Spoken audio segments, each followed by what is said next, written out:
Hey everybody, it's Clawhammer, bringing you an Aimless Diatribe.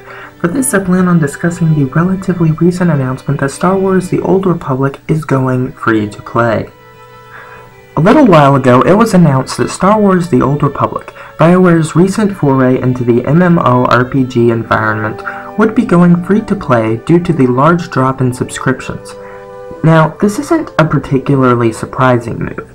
Many MMORPGs have done so in the past, including Lord of the Rings Online, DC Universe Online, and Dungeons & Dragons Online, to name a few. The question though is this: why should anyone bother?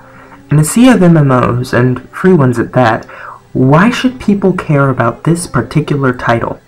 In my following little diatribe, I shall attempt to explain what exactly this game has to offer, as well as what the issues are, and what the free version limits, and why you should even care. Star Wars The Old Republic, often referred in gamer shorthand as SWTOR, is, as previously stated, a massively multiplayer online role-playing game, or MMORPG, developed by BioWare Software and published by Electronic Arts, or EA. But enough with the obligatory acronym explanations, let's get on with the show.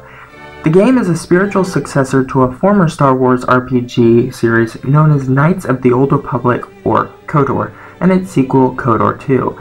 Its gameplay mechanics use a system known as hotkey-based gaming. What this means is that your character's method of attack relies heavily on the number keys as well as the minus and plus sign above your letters on the keyboard. This was one of the first major problems the game suffered from. Hotkey-based gameplay is rough. Movement in general is jagged and not easy to perform, and combat suffers from lack of dodging, cover, or any kind of defensive mechanic. The trick used for combat is flash. Hotkey-based games generally offer a large move pool and a high amount of mana in order to use a lot of special abilities, meaning that these special moves get used in copious amounts. These moves tend to be very impressive aesthetically, using fire, explosions, or large impacts in order to make combat look better than it really is. The worst part about this though is not the problems of the mechanic, but the fact that by far the most popular MMORPG game on the market, World of Warcraft, or WoW, also uses this method, and is the game new entries have to compete with, as it essentially has a firm, if slightly slipping, hold on the market. While sadly SWTOR suffers from the same problems that typically plague hotkey-based games, it has made significant improvements. Two classes actually do have a cover system, which, while of questionable quality and sadly not available to every class, is at least more than most hotkey-based games offer. Also, the other classes offer more mobility in combat, making it feel much more fluid than usual. And in terms of flash, this game certainly delivers. Characters can use flamethrowers, boulders, grenades, incendiary ammo, flash weapons, and of course, lightning, which is about as good as you can get in terms of sparkle. As someone who once played WoW, I can attest that combat in SWTOR is much smoother than its competitors, even if it still suffers from most of the pitfalls that the mechanic itself has. But if not for the combat then, what is the big thing in SWTOR that has most games of the genre beat? The answer is simple: story. MMORPGs are notorious for having terrible stories, and this above all things SWTOR seeks to and succeeds in remedying. This comes from its spiritual roots. The original KOTOR games were famous for their clinching stories, and BioWare itself has a history of making amazing story-based games, which, apart from the aforementioned KOTOR series, includes Dragon Age Origins, the Mass Effect series, and the Baldur's Gate series, which the second game, Shadows of Am, is still considered by many to be the best RPG ever made, and it was released 12 years ago. And while I don't wish to spoil the story for you, I will say that indeed the game delivers in spades on this end. Sadly, however, one thing in terms of story has not improved, and that is the missions themselves. MMO missions usually follow a bland pattern known as the Ds of gaming. Destroy, deliver, I can't remember the rest, but the point is they are boring. I mean, boring. Yeah, you get the idea? I think you get the idea. I'm gonna assume you got the idea and stop talking about the idea. Because the idea is boring. Yeah, that's the general idea. Now then, I've described the game as it is. What is the game going to be for a free-to-play user? Well, to be honest, it's quite a lot, and personally I have to wonder if it isn't too much. A rough chart that has been given to us by the company seems to indicate that it is essentially a trial account plus some things. So I started up a trial account just to see what it was like. The trial account has a 12-character limit, which in of itself is an absurd amount, and it allows for more alternate characters than one could ever possibly use. While the trial version can go to 15 levels, a full free-to-play version will go to the current level cap of 50 levels and give full access to all the quests. Trial accounts could not use any chat other than say in group, but I have to assume that these will be removed from free-to-play, as those would be absurd things not to have in any MMO. There also is going to be less cosmetic abilities, but to be honest, those were rather limited to begin with.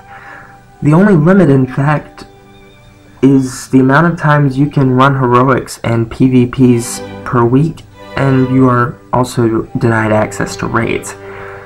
Now, MMO raiders might think this is significant, and as little as I hate to disagree being a raider myself, I have to say that I found the raiding to be extremely weak in TOR. There just aren't enough raids. The few that there are ridiculously easy, and they just have little substance to them. I found the raids in DCUO much more enjoyable. If you are looking for a free-to-play game for raiding, I would look there.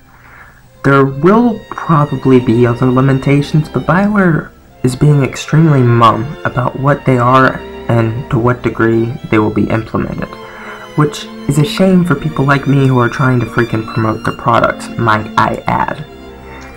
The point being, I'm actually really worried about this move.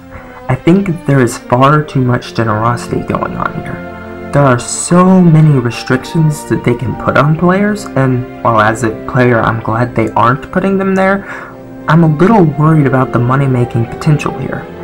I can't play a game that is shut down because it is bleeding funds. I have to assume that all this is a lead up to an in-game store and a few expansions, because there really does not seem to be any other obvious way that they can make a profit with the way they're going about this. To be fair, if they're going about it in this fashion, there is a chance to succeed here. DCUO has had marked success with this strategy, and TOR has had way more attention from players than DCUO did. Then again, I'm just some dude making videos. I'm not an economics major in a publishing office, so I'm sure they know what they're doing way more than I do. All of this brings me to my final point, which is a simple question. Why should you care about TOR? The answer is simple. This game is the first story-driven MMO that is good. I mean, really fantastic. And it can be a successful game that sends a strong message to developers. For years, story has been the first to go in MMO games, the focus being on scope and community, which ultimately leads to a large amount of boring things in the game. If a story-based MMO can truly be successful, then the future for the genre may very well shift to caring about story, which is something it desperately, desperately needs. And above all that, the game is just good. Sure, some of the mechanics are way outdated, but they are the best the outdated mechanics can get, and certainly way better than I think most people, myself included, thought they could get.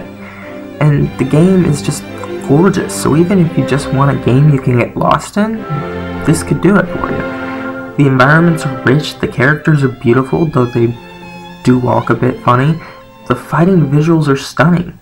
And if you are more of a single-player gamer, you can do just fine on your own in this game. It was built by a single-player team, and they performed admirably on making sure you could play it single-player. The few things truly wrong with the game cannot damage the fact that it is a free game, and one that is at least worth a try. If you don't like it, what exactly did you lose from a couple of hours? This has been Clawhammer, and I'll talk to you soon.